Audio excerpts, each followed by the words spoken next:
പുറപ്പാട് പുസ്തകം അദ്ധ്യായം 29. അവർ എനിക്ക് പുരോഹിത ശുശ്രൂഷ ചെയ്യുവാൻ അവരെ ശുദ്ധീകരിക്കേണ്ടതിന് നീ അവർക്കുവേണ്ടി ഇപ്രകാരം ചെയ്യണം.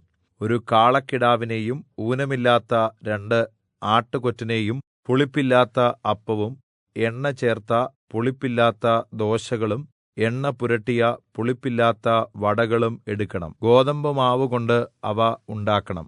അവ ഒരു കുട്ടയിൽ വെച്ച് കാളയോടും 2 ആട്ടുകൊറ്റനോടും കൂടെ കൊണ്ടുവരണം.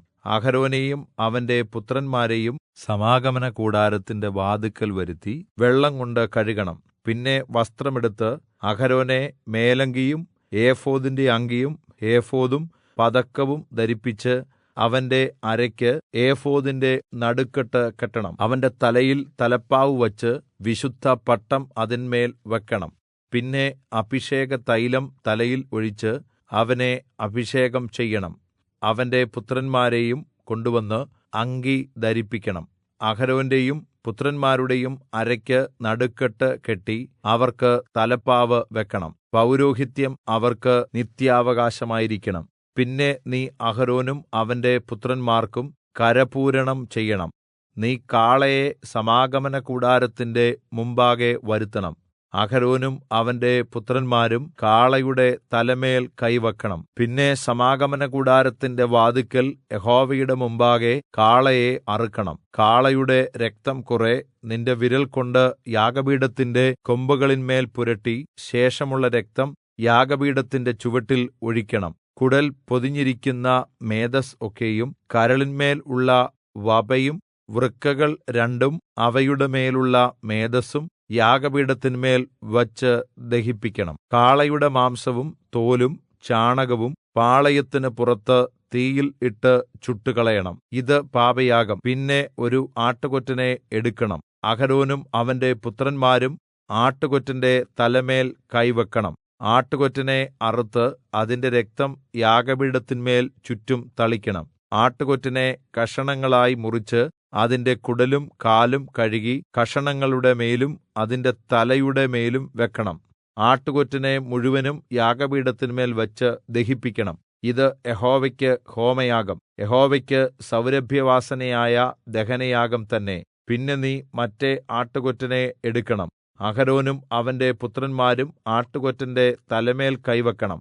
ആട്ടുകൊറ്റനെ അറുത്ത് അതിന്റെ രക്തം കുറെ എടുത്ത് അഹരോന്റെ വലത്തെ കാതിലും അവന്റെ പുത്രന്മാരുടെ വലത്തെ കാതിലും അവരുടെ വലത്തെ കൈയുടെ പെരുവിരലിലും വലത്തെ കാലിന്റെ പെരുവിരലിലും പുരട്ടി രക്തം യാഗപീഠത്തിന്മേൽ ചുറ്റും തളിക്കണം. പിന്നെ നീ യാഗപീഠത്തിന്മേലുള്ള രക്തവും അഭിഷേകതൈലവും കുറച്ചെടുത്ത് അഹരോന്റെ മേലും അവന്റെ വസ്ത്രത്തിന്മേലും അവന്റെ പുത്രന്മാരുടെ മേലും അവരുടെ വസ്ത്രത്തിന്മേലും തളിക്കണം. ഇങ്ങനെ അവനും അവന്റെ വസ്ത്രവും അവന്റെ പുത്രന്മാരും അവരുടെ വസ്ത്രവും ശുദ്ധീകരിക്കപ്പെടും. അത് കരപൂരണത്തിന്റെ ആട്ടുകൊറ്റൻ ആകയാൽ നീ അതിന്റെ മേദസ്സും തടിച്ച വാലും കുടൽ പൊതിഞ്ഞിരിക്കുന്ന മേദസ്സും കരളിന്മേലുള്ള വപയും വൃക്കകൾ രണ്ടും അവയുടെ മേലുള്ള മേദസ്സും വലത്തെ കൈക്കുറകും യഹോവയുടെ മുമ്പാകെ വച്ചിരിക്കുന്ന പുളിപ്പില്ലാത്ത അപ്പത്തിന്റെ കുട്ടയിൽ നിന്ന് ഒരപ്പവും എണ്ണ പകർന്ന അപ്പമായ ഒരു ദോശയും ഒരു വടയും എടുക്കണം. അത് എല്ലാം അഹരോന്റെ കയ്യിലും അവന്റെ പുത്രന്മാരുടെ കയ്യിലും വെച്ച് യഹോവയുടെ സന്നിധിയിൽ നീരാജനാർപ്പണമായി നീരാജനം ചെയ്യണം. പിന്നെ അവരുടെ കയ്യിൽ നിന്ന് അവ വാങ്ങി യാഗപീഠത്തിന്മേൽ ഹോമയാഗത്തിന്മീതെ യഹോവയുടെ സന്നിധിയിൽ സൗരഭ്യവാസനയായി ദഹിപ്പിക്കണം. ഇത് യഹോവയ്ക്ക് ദഹനയാഗം. പിന്നെ അഹരോന്റെ കരപൂരണത്തിനുള്ള ആട്ടുകൊറ്റന്റെ നെഞ്ച് യഹോവയുടെ സന്നിധിയിൽ നീരാജനാർപ്പണമായി നീരാജനം ചെയ്യണം. അത് നിന്റെ ഓഹരിയായിരിക്കും. അഹരോന്റെയും അവന്റെ പുത്രന്മാരുടെയും കരപൂരണത്തിനുള്ള ആട്ടുകൊറ്റന്റെ നീരാജനവും ഉദർച്ചയുമായി നീരാജനാർപ്പണമായ നെഞ്ചും ഉദർച്ചാർപ്പണമായ കൈക്കുറകും നീ ശുദ്ധീകരിക്കണം. അത് ഉദർച്ചാർപ്പണമാകയാൽ യിസ്രായേൽ മക്കളുടെ പക്കൽ നിന്ന് നിത്യാവകാശമായിട്ട് അഹരോനും അവന്റെ പുത്രന്മാർക്കും ഉള്ളതായിരിക്കണം. അത് യിസ്രായേൽ മക്കൾ അർപ്പിക്കുന്ന സമാധാനയാഗത്തിന്റെ ഉദർച്ചാർപ്പണമായി യഹോവയ്ക്കുള്ള ഉദർച്ചാർപ്പണം തന്നെ ആയിരിക്കണം. അഹരോന്റെ വിശുദ്ധ വസ്ത്രം അവന്റെ ശേഷം അവന്റെ പുത്രന്മാർക്കുള്ളതാകണം. അത് ധരിച്ച് അവർ അഭിഷേകവും കരപൂരണവും പ്രാപിക്കണം. അവന്റെ പുത്രന്മാരിൽ അവന് പകരം പുരോഹിതനായി വിശുദ്ധമന്ദിരത്തിലെ ശുശ്രൂഷ ചെയ്യുവാൻ സമാഗമനകൂടാരത്തിൽ കടക്കുന്നവൻ 7 ദിവസം അത് ധരിക്കണം. കരപൂരണത്തിന്റെ ആട്ടുകൊറ്റന്റെ മാംസം വിശുദ്ധമായ ഒരു സ്ഥലത്തുവച്ച് പാകം ചെയ്യണം.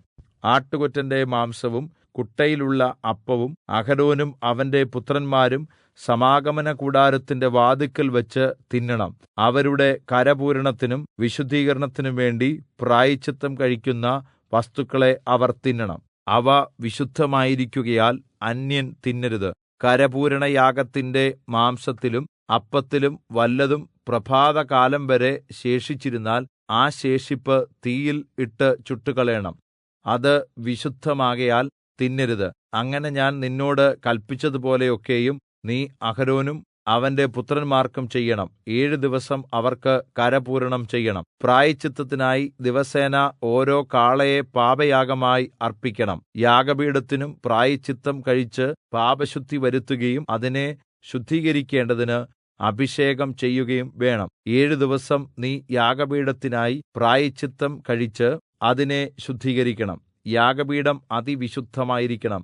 യാഗപീഠത്തെ തൊടുന്നവനൊക്കെയും വിശുദ്ധനായിരിക്കണം. യാഗപീഠത്തിന്മേൽ അർപ്പിക്കേണ്ടത് ഇവയാണ്: 1 വയസ്സു പ്രായമുള്ള 2 ആട്ടിൻകുട്ടി വീതം എല്ലാ ദിവസവും നിരന്തരം അർപ്പിക്കണം. ഒരു ആട്ടിൻകുട്ടിയെ രാവിലെ അർപ്പിക്കണം, മറ്റേ ആട്ടിൻകുട്ടിയെ വൈകുന്നേരത്ത് അർപ്പിക്കണം. ഇടിച്ചെടുത്ത കാൽഹീൻ, എണ്ണ പകർന്നിരിക്കുന്ന ഒരു ഇടങ്ങഴി നേരിയ മാവും പാനീയയാഗമായി കാൽഹീൻ വീഞ്ഞും ആട്ടിൻകുട്ടിയോടുകൂടി അർപ്പിക്കണം. മറ്റേ ആട്ടിൻകുട്ടിയെ രാവിലത്തെ ഭോജനയാഗവും അതിന്റെ പാനീയയാഗവും പോലെ ഒരുക്കി സൗരഭ്യവാസനയായി യഹോവയ്ക്ക് ദഹനയാഗമായി വൈകുന്നേരത്ത് അർപ്പിക്കണം. ഞാൻ നിന്നോട് സംസാരിക്കേണ്ടതിന് നിങ്ങൾക്ക് വെളിപ്പെടുവാനുള്ള സമാഗമനകൂടാരത്തിന്റെ വാതിൽക്കൽ വെച്ച് യഹോവയുടെ മുമ്പാകെ ഇത് നിങ്ങൾക്ക് തലമുറയായി നിരന്തര ഹോമയാഗമായിരിക്കണം. അവിടെ ഞാൻ യിസ്രായേൽ മക്കൾക്ക് വെളിപ്പെടും. അത് എന്റെ തേജസ്സിനാൽ ശുദ്ധീകരിക്കപ്പെടും. ഞാൻ സമാഗമനകൂടാരവും യാഗപീഠവും ശുദ്ധീകരിക്കും. ഞാൻ അഹരോനെയും അവന്റെ പുത്രന്മാരെയും എനിക്ക് പുരോഹിത ശുശ്രൂഷ ചെയ്യേണ്ടതിന് ശുദ്ധീകരിക്കും. ഞാൻ യിസ്രായേൽ മക്കളുടെ മദ്ധ്യത്തിൽ വസിക്കുകയും അവർക്ക് ദൈവമായിരിക്കുകയും ചെയ്യും. അവരുടെ മദ്ധ്യത്തിൽ വസിക്കേണ്ടതിന് അവരെ ഈജിപ്റ്റിൽ നിന്ന് കൊണ്ടുവന്ന അവരുടെ ദൈവമായ യഹോവ ഞാനാകുന്നു എന്ന് അവർ അറിയും. ഞാൻ അവരുടെ ദൈവമായ യഹോവ തന്നെ.